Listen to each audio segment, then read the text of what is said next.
Oops, pray muna tayo. In the name of the Father, the Son, the Holy Spirit. Amen. Panginoon, maraming salamat na naman po at buhay na naman kami. Salamat sa biyaya ng pamilya, mga kaibigan, mga kamag-anakan, at ang lakas na ipagkakaloob mo sa amin sa araw na ito. Panginoon, lagi mo kayong patnubayan, ilayo sa lahat ng kapahamakan at karamdaman, at naway matiwasay kami makarating sa aming mga paroroonan, lalong-lalo ng mga biyahe namin sa iba't ibang lugar, mapatrabaho man yan o mapaeskwela at pasyalan. Panginoon, lagi namin hinihiling na ipuin mo, pagalingin mo na ang mga kapatid naming mga may sakit, lalong-lalo mga miyembro ng pamilya namin.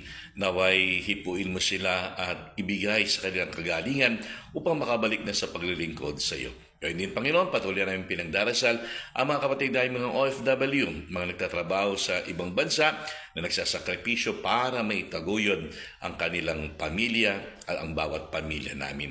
Naway ilayo mo sila lagi sa lahat ng kapahamakan at bigyan lagi ng lakas ng pangangatawan. Sa araw nito, Panginoon, inihiling namin na lagi mo kaming gawin mong instrumento ng iyong buhay na salita. Bigyan mo kami isang pusong laging marunong magmahal, magmalasakit, tumulong sa mga nangangailangan, magpatawad sa mga nagkakasala sa amin. Naway maging inspirasyon kami sa bawat isa at lalong-lalo na sa pamilya namin.